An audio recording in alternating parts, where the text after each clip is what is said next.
Welcome to Substance Free 02043, brought to you by Hingham CARES. I'm your host, Kristen Arute, and I am President and Program Director of Hingham CARES. Our mission is to reduce substance use among youth in our community. We want our young people to make smart and healthy choices around drugs and alcohol. To that end, we bring programming and education into the community. Our guest today is Lori McCarthy from Herren Wellness Center. Welcome, Lori. Thank you. Great to be here. Lori is Executive Director and Partner of Herren Wellness Center. She's spent the last 20 years working with those facing the disease of addiction. And prior to Herren Wellness, she was a member of the senior management team at Gosnold on Cape Cod. So you've been working in this field for a long time. Mm-hmm. We're so pleased to have you here with us. So tell us a little bit about your ties to Hingham. Okay. Well, it's great to be here. Thank you for having me and us at Herren Wellness. So I grew up in Hingham. We moved here when I was 10. My father opened a restaurant in Boston.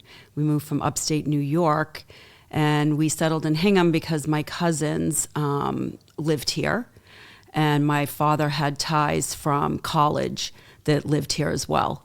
So I've been here since I was 10 years old. After high school, moved out of town, moved around, did a lot of different things, and ended up settling back in my early 30s with my husband, who's also from Hingham.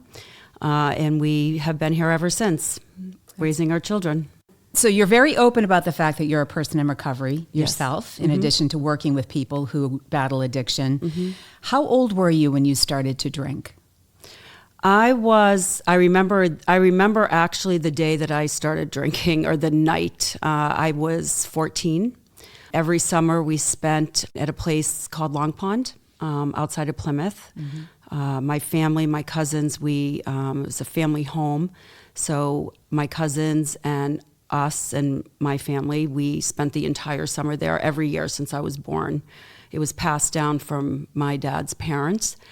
And I was sort of in the middle, I guess. I had a lot more older cousins and siblings. So they were out exploring and doing things. And I was often, not invited because I was too young. A little scared of it, actually, to be honest. And I was at a party on the pond, and I mixed beer with Kool-Aid. And deliberately, because I didn't like the taste, obviously, and I did it to fit in. There was just no education around it, right? And the difference, I think, today and back then, this whole phenomenon of blacking out, like, it's so common, and it's such an acceptable thing. Like with my kids' generation actually, and back then, I had this conversation recently with somebody. No one ever wanted to black out. It was kind of like an embarrassment. You would be like horrified if you couldn't remember. So it's shifted so much that people, it's kind of like you drink to black out. Right. So the culture and the intensity around alcohol has changed so much, in my opinion.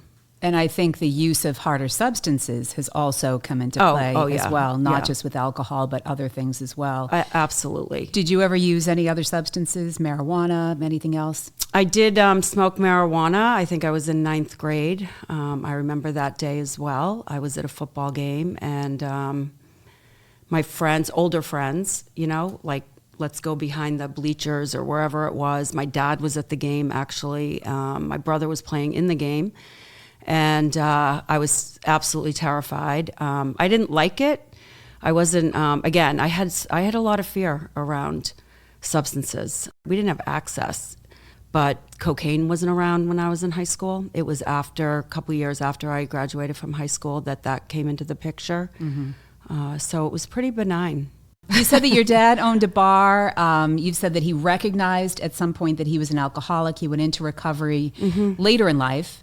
How did that decision impact your decision-making, your lifestyle choices? So my parents, we moved here. My dad opened a restaurant, and things in my family got really chaotic. My parents ended up separating. Alcohol was definitely a contributor to that. whatever my parents were going through is, whatever they were going through. But the effect that it had was a lot more increased drinking in the home and discourse in the marriage, and ultimately a breakup. And that had a profound effect on all of us. Right. My dad was then living in Boston.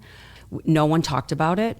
We never talked about it. We couldn't really name it. It was just disruptive, and we're all kind of trying to go to school and be normal, but it really wasn't normal at all. So a couple of years later, at 15, my father, he always took us out individually for like dinners, plays. He'd take us to concerts, and he's told me, he was dropping me off at my mom's house, and he said, I just want to let you know, I have to tell you something, that I'm going to Alcoholics Anonymous and I'm an alcoholic.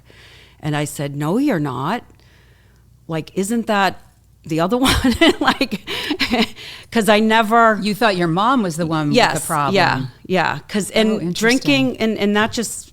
What it really demonstrated is how alcoholism really can present itself so differently. Right. And so he said that he was going to meetings and he wanted us to know. And from that point forward, it was every opportunity. He introduced us to a sponsor. He had his sponsor talk to us about what the disease of alcoholism is. He recognized all of the trouble in his own family. His dad died at a very young age. It was due to alcoholism. His grandfather, his brother was killed at 33. So my dad was 35 at that time when I was 15. And so he was looking to stop the cycle. But basically. He didn't know. And that's the other thing is you really, like, alcoholism can be it's progressive, and it can be a very slow process that you get to, that all of a sudden it's like, oh my gosh, I'm in over my head. What's happening to me? And especially back then in the 70s, when you really kind of don't know. So he knew that something was terribly wrong. He wasn't sure it was connected to alcohol, but he had a friend from upstate New York that he grew up with that he knew was going to Alcoholics Anonymous, and he called him and said, I think I'm in trouble and I don't know what to do. And he, kind of how AA works, he said, and he was living in upstate New York. And he said, let me make some calls. And he called back and said, a friend of mine who knows somebody knows a retired fireman in Quincy. He's going to call you. They call him Big Jim. So my father gets this call at the Scotch and Sirloin at the restaurant from this guy. Hello, and want to meet me at the Pancake House in Quincy. And my father's like, okay. So he went down and he met this man who ended up being the most significant person in his life. Wow. That said to him, you have one problem. It's a shot of alcohol. And my father was saying, I got a lot of problems. My family's a mess. My kids, I don't know how they're doing. My wife isn't well. We're not well. And he said, those are situations. Your problem is alcohol. If you take care of that, everything else will take care of itself. And he never had a drink again. And he said, how do I do it? And he said, I'm going to take you to an AA meeting. And he went to AA meetings until, he was in memory care 40 years later.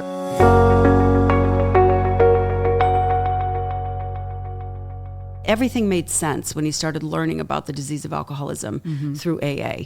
He went to therapy. He wanted all of us to go to therapy. We were teenagers. We were like, get lost. What are you talking about? But what I remember how it affected all of us as teenagers in, a chaotic environment in a broken home was there was always somebody that was present.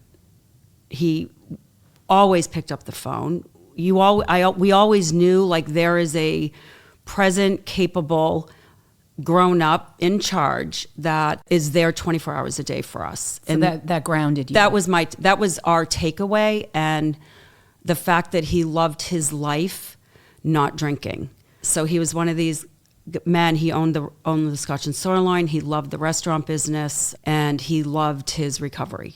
And he traveled, and he loved helping people. So we were so fortunate. It wasn't until I got into the field, actually, that I realized there was stigma around being in recovery. We didn't grow up with that. Because you'd only seen the joyous We piece. saw the sharing, the oh my gosh, you can't believe what I learned today. Or, the education that he gave my siblings and I, especially my sisters, like alcohol. If you're under the influence, you can't defend yourself. If you're under the influence, people can take advantage of you. Like, never punitive, never demeaning, just very practical.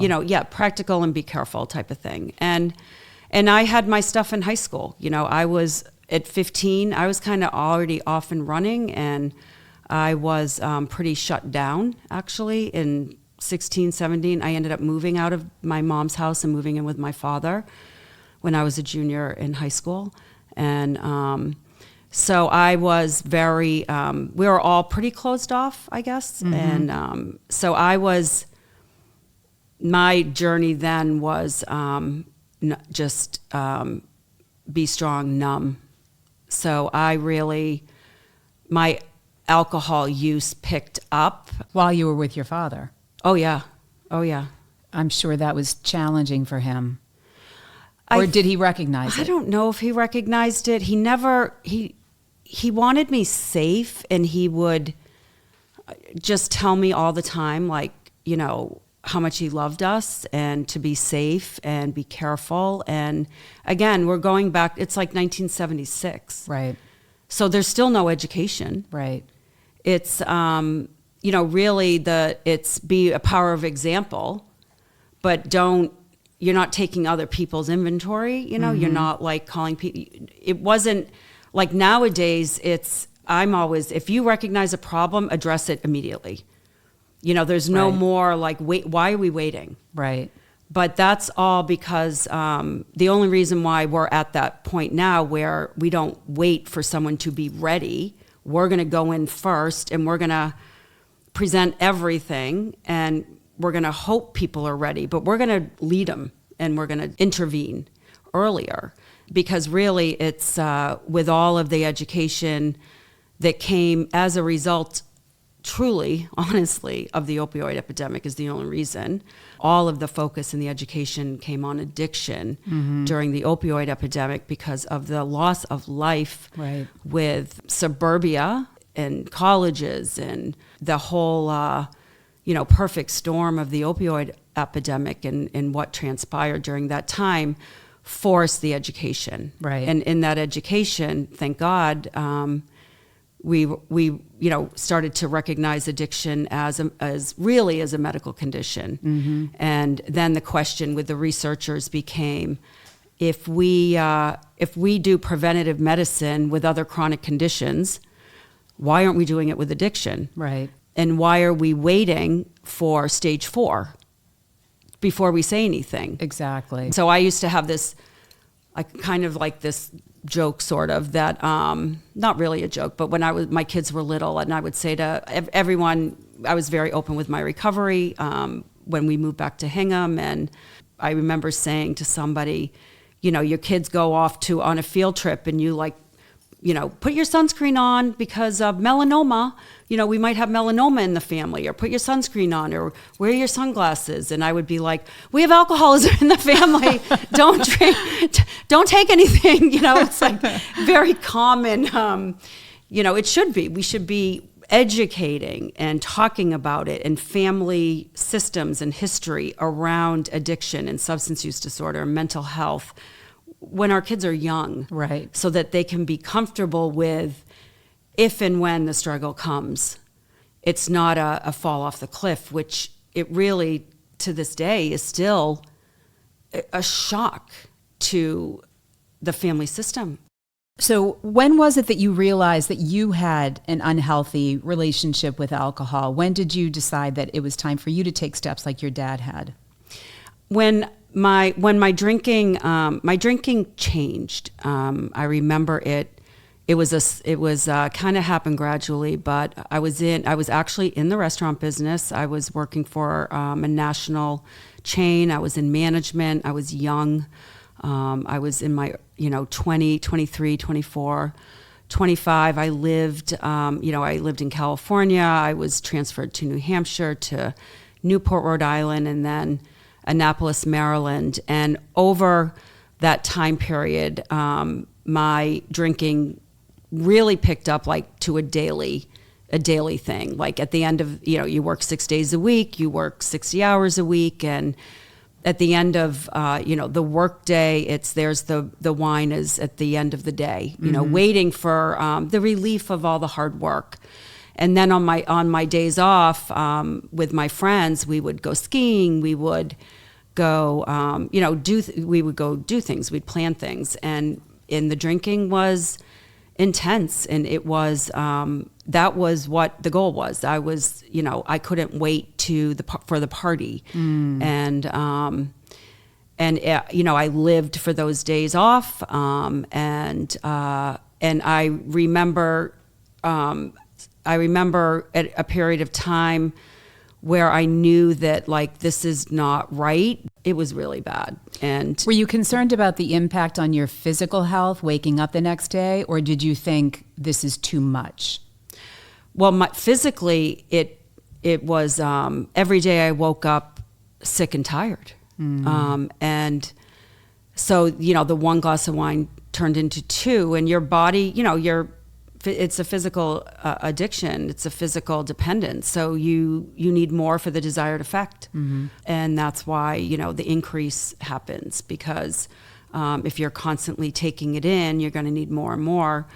And so I would wake up knowing like with guilt, and like I would make all these, I would promise like I'm not going to drink today. I'm going to take the day off. And I could never keep that. And then my memory got really bad. I would forget conversations, not during drinking. The next day I was emotionally unstable, cognitively, not rational. I was getting promoted. I worked really hard. I was like type A, like, let's go. But I was not, I thought I was having a nervous breakdown, actually, is what happened. Wow. And I called my father from Maryland, and I had a few blackouts that were devastating and humiliating. And I called him and I said, I think the restaurant business is killing me. And he said, are you sure it's the restaurant business? And I said, oh yeah. Interesting. Oh yeah. It's all day long. And I left that company and I moved back home. So you didn't make the connection to your drinking? No. Even after everything that you had seen your parents go through and your father had taught you, it's kind of interesting that... Because my father, I didn't feel his alcoholism. I felt my mother's, and my mother's drinking was very different.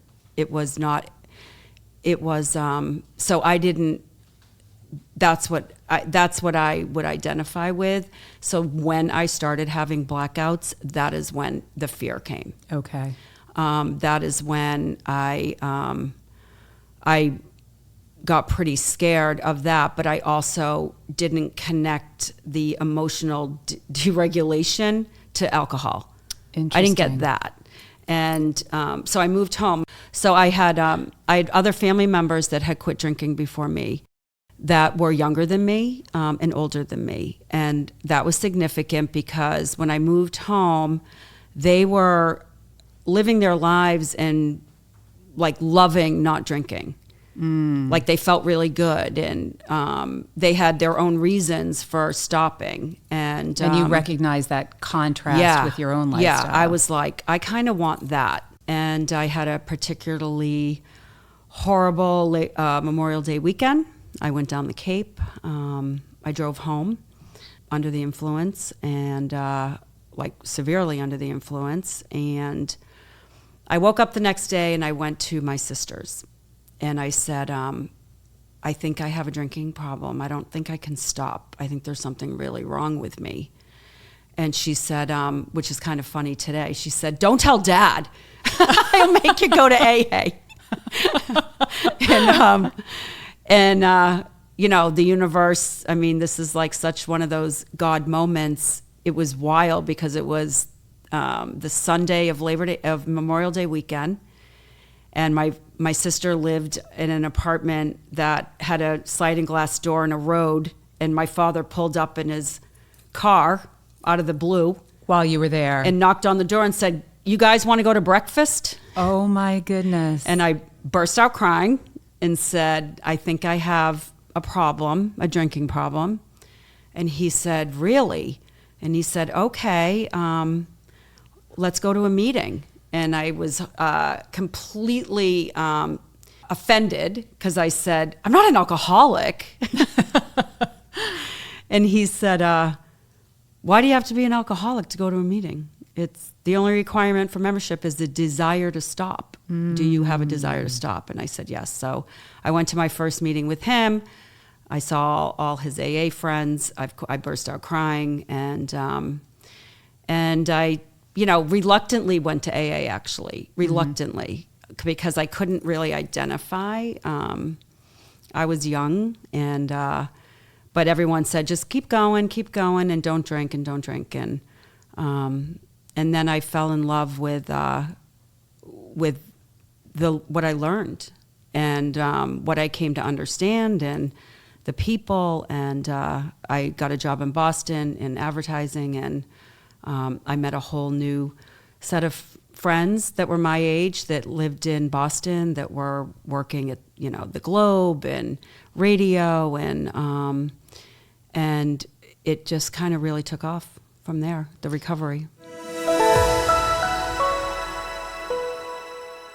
So the recovery impacted the trajectory of your life in terms of your ability to function on a day-to-day basis. Yes. But how did your day. recovery also then impact your career choices or your desire to work in the field? I started wanting to do something in the field when I was still in radio, and there was a company called FCD, which is Freedom from Chemical Dependency. Mm-hmm. And this organization that was based out of Needham, it was a nonprofit. And what they did is they contracted with public or private schools all over the country, and they would take people from recovery that would work as like teachers, and you would go on site for like four days a week, and you would tell your story and also talk to kids in schools. So this was back in 1990, in the 90s. Mm-hmm. I had a very good friend that I knew from recovery that was working for them, and I was so inspired by her work. I just thought it was so great. So I had this, this kind of a gut. Then we moved to California, my husband and I. I got transferred out there with a job, and picked up my recovery out there, just like I did here. And we moved back here. His job actually brought us back to this area, and we moved to Hingham. We had a family. I got pregnant and started. We bought a house and got to know everybody in the neighborhood, and it was like an amazing community and very social. Hingham's a very social town, mm-hmm. and so I had to. What kind of wine are you bringing? What do you want? Play groups, pizza nights, yacht club, school functions. It was, I don't drink. And always like, oh, really? Like, okay. Was it sort of a novel idea back then? I think it's more common today for people to say, I don't drink. It's really still very hard. I think that it shouldn't be, but I do think it's really hard for women because mm-hmm. as a mother, I was reluctant, and I don't think I did say I'm an alcoholic. Mm. I don't think that because I was very aware that I would be driving kids around, and I was a little bit, for the first time, wondering, I would explain away. I've been sober though for 20 years, or I would want them to know that I'm not an active alcoholic, and you know, I really encourage people. I really encourage people, everybody actually, that I ever come in contact with that are starting their journey of recovery, that out in the world, define yourself as someone in recovery. Because the alcoholic the word is negative, and addict is, and but the word recovery is, I've never had anybody, like it's such a positive. Change the semantics. Yeah, and change the, and it relieves the shame of saying, oh yeah, hi, it's nice to meet you. These are my 4 children. I'm an alcoholic. So in meetings, in AA meetings, I always define myself as that. You know, that's very sort of sacred to me. But and so because I think I was so open about it, people just started, and it was organic, really. Like someone would call me about a friend of theirs that was struggling, or you know, a family member, like just for advice, because there's no information. No one really knows what to do. So really how people get help, and probably still continue to, is you know somebody that knows somebody that's in recovery, or that went through it, or a family went through it. And so you reach out. Well, it's such a personal thing that it makes sense to connect personally that way. Yes. And so I just loved, like going over to families and talking, and like, oh my gosh, recovery is amazing. And it's, there's help, and there's like so much you can do. And so I ended up calling a friend of mine that I had gotten sober with back in the day. And he had a practice in Norwell, DL. And I said, hey, I kind of want to get into this. What do I do? And he's like, well, if you want, I said, I really love like working with families. So I did what, you know, I went back to school. I got my license. I got trained in interventions. I ran groups. I worked for him for almost 3 years. And then I was at a training at Gosnold and met the CEO, Ray Tomasi, who was a legend and still, and loved really everything about Gosnold. It was a pretty big organization. He started it as a detox, and then it had inpatient and you know, long-term care, and the sober living, and it was all how do we do this better? How do we address this better? And all these cool, innovative programs that we did during the opioid epidemic. We created recovery coaching. We created overdose intervention with police departments. We started that on the Cape. We started the intervention program at South Shore Hospital with Dr. Tracy. We piloted so many things. He wrote 1 million grants, and it was always like patient-centered care. How do we remove the stigma? At that time, the film The Anonymous People came out, and that really opened the door of, really changed the language of addiction in that time. It was identify as recovery. Don't refer to drug screens as dirty. You have a positive or a negative screen. Don't use the word addict. Use substance use disorder instead of alcohol. Like all of these, the Anonymous People brought very high-profile people out of the shadows, and they, on film, said, I am in recovery. And it was, and Chris Herren was part of that, you know, that movie. And Chris was speaking at Gosnold, a lot of Gosnold events. One of his first events that he did for us at Gosnold was at Barnstable High School. And I'll never forget it, because he was flying in from somewhere, and he was late. And Barnstable High School, they couldn't let everybody in. It was the most incredible thing I've ever seen. The auditorium was brand new. It was huge. I think it sat 1,000 people. Oh, you mean there were people waiting to get in that couldn't get in because there were too many people? It was, and his presentation then opened up, the school started calling Gosnold, like, we have kids that are struggling, and that opened up the whole prevention division at Gosnold.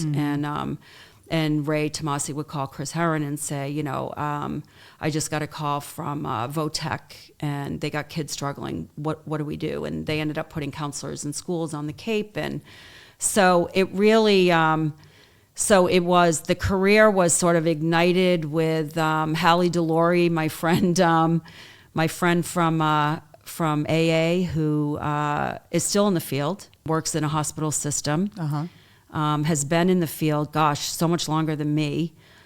She's amazing. And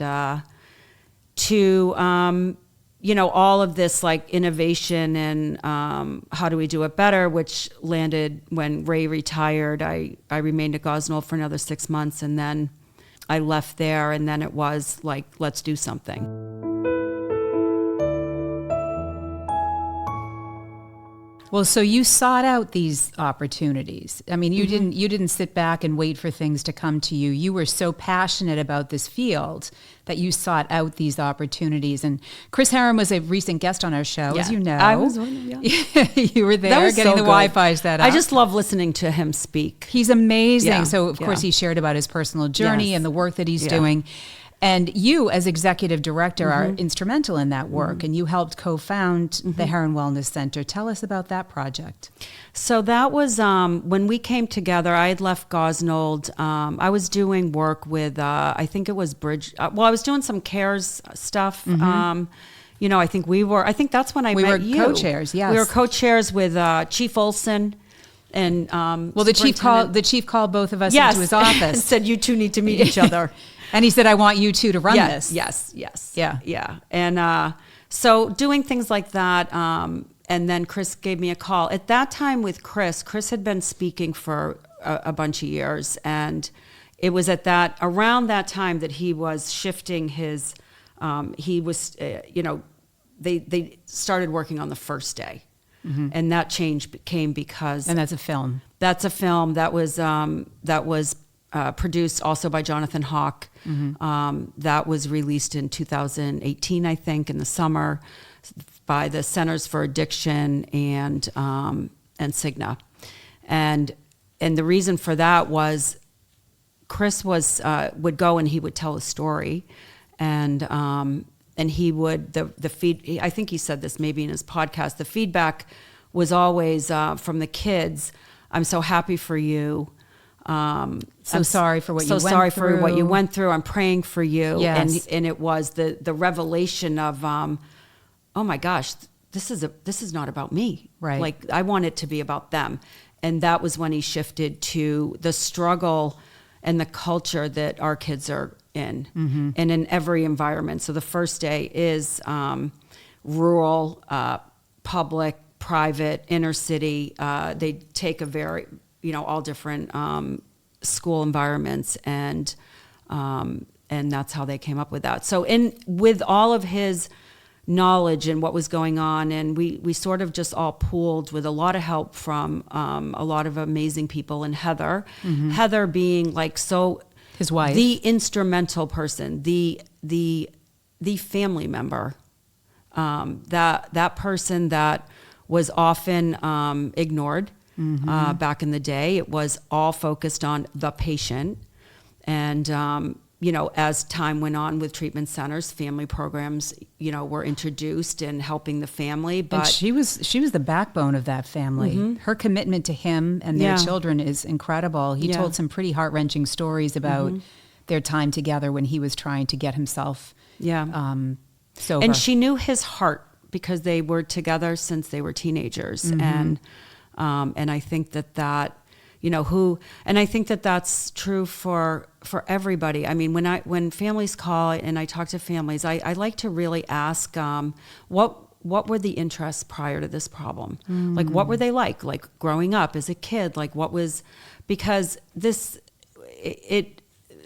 substance use disorder, addiction, we don't recognize the people that we love. Right. They are not the people that we love anymore. And that is, what do you do with that? And as family members, I always say, I know that you are incredibly sad, angry, terrified, hurt, and it all has to live, all those feelings have to live together. And it is, how do you do that? And right. It's, so that is, that a lot of our work at Herren is the family is as important as the guest, and we do family support groups 2 a week. We have an alumni family support group, so you can always be connected to us forever. We have weekly family updates. The family, regardless of whether the guest says, I don't want them involved, our job is to service those families. So That's incredible. Our job is reconciliation and improvement in communication, not separation. And Heather is compassion, their compassion, their willingness to be so raw with their story. Everything that I've learned in treatment, it all just came together, and we created this model that we didn't want to have a criteria. We didn't want to deny a 20-year-old student that maybe isn't in addiction, probably won't identify like that, but is really struggling. So similar to that AA criteria that your father described. No requirement for membership. No requirement for membership. A desire to get healthy, a desire to get better. Our language that we use is, we try not to label anybody. We want to help people get healthy in their lives and pursue and look at next chapter. And how do you take I have a bunch of favorite quotes of Chris's, but one of them is, your saddest stories can become your greatest moments. You find your silver lining in your saddest stories. Well, one of the cool things that spun off of the programs that you have at Herren is, I don't know if you do this with other schools, but you bring some of your guests to Hingham High School, and they come and they talk with the kids in the 10th grade health class during that prevention component that Karen has in her curriculum. That has been incredibly we love impactful. It's so amazing. You guys love it. The kids love it. They go home and they tell stories to their parents. And it's so relatable for them. So for them to hear from that 20-year-old, I was just like you. This is what to harken back to what you were just saying. This is what I used to enjoy. This is what I used to do, and then addiction, substances kind of derailed me. And it's so we bring a lot of our Hingham guests back, and that has been absolutely incredible. We've had some of our Hingham alumni from Herren that they really want to go and be a part of that, and it's eye-opening for the kids, because it's I grew up in a loving family and a great home, and I had a lot of support, and it really is, the messaging is the reality that it can happen to anyone. It does not discriminate. Right. Struggle does not discriminate. Right. And everybody has it to some degree, and we need to pay attention, especially for our kids. Have these open conversations and communication. Have people that, we always say in the classes, have someone. Is there someone in your life that you can, confide in, go to? There needs to be that kind of outlet for sort of the culture of what they're faced with. And they're faced with, me, like you in the beginning, it was, what did I have access to in the 70s? What they have access to today is terrifying. Yes. And it's life-threatening. It's life-threatening, and it is dangerous. And it's just these being able to do that at the high school is Karen running the health department. Really, she's worked so hard on the mental health and addiction curriculum in her class. It's the work that she's done, and she has really researched so much and wants to offer it. And of course I love going, because I was at that high school. Right. And it was very different. And that they all matter, that's what the kids all matter. And so that's been great. We did Situate one year, I think. We do New Bedford. Our trainer is from the New Bedford school system. Okay. So we have an opportunity to go there. We put it out there, like, it's so good for our guests, because they feel like they're giving back, and they can kind of, as they're telling the timeline of their story, it really validates, their commitment to recovery. Right. So that's been so special. I would imagine that there's a bit of a modeling piece in there too. They're looking at these younger Yes. kids, and there's a sense of not obligation, but there's a sense of I need to be someone that these kids can look up to. Yeah, I need to protect them. And protect them, right? We need to protect these, like, it's scary out there. It's dangerous. Like, take it from me. That's been wonderful. One of the other things that you do, which I think a lot of people don't realize, but you're definitely an unsung hero here in Hingham in terms of this, you offer your skills, your abilities as a licensed alcohol and drug counselor and interventionist for free to families in Hingham that are struggling. And I know that Hingham CARES has sent some families your way, and you hear from people throughout the community. Why is it that you do that? As if it weren't apparent already what the answer to that question is, but tell me from your own perspective, why do you do that? Yeah, I think for the reason I wanted to get into the field, I want to share. I think that it's sort of tragic that we don't have it. People don't know what to do. People are really lost with this, and like you said, it's personal. It's really scary. It's private, and I know that, and I know. So I just want to be available. I don't know. I feel like I love this town. I've raised my kids here. I grew up here. I would do anything for anybody in the town. I would do anything for anybody that needs help, and just point people in the right direction, give them some comfort, ideas, resources. It's just an obligation. If I have the knowledge, you have to share it. And so I get that's why, really. Are you obligation. meeting a lot of people who are concerned about their kids, or are they mostly adults who feel as though, like everything, you did, it runs the gamut? Absolutely. It's absolutely everything. Okay. You've had so many successes during the course of your career, so many things that you should be proud of. You've accomplished so much. Is there anything that's particularly challenging in this line of work? Oh gosh, yes. This line of work is challenging. Every day it's discouraging. One of the most discouraging things is that people don't know enough. We don't. And how do you get people engaged to want to learn enough? It's just, it's hard. It's to watch so many people suffer. Treatment is tough. Access. So it's like an uphill battle. We're always running uphill. People are losing their lives every day. It's hard. It's definitely, it's a fight. It is a fight. And, there's amazing people in the field that are in the fight. And, but I think the discouraging thing is what do we do?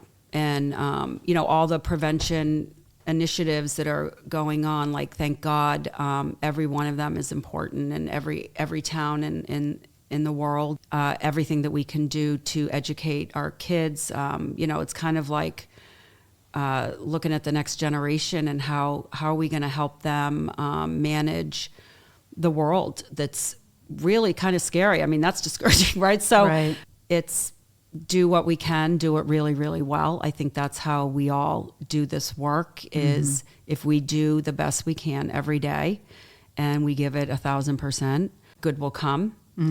But not 100% good comes, because the odds are stacked against the disease of addiction. It just is. What advice do you have for parents about helping their kids make safe and healthy choices around substances? And you're such a cheerleader for prevention. So what is the salient prevention point for parents to take away with them?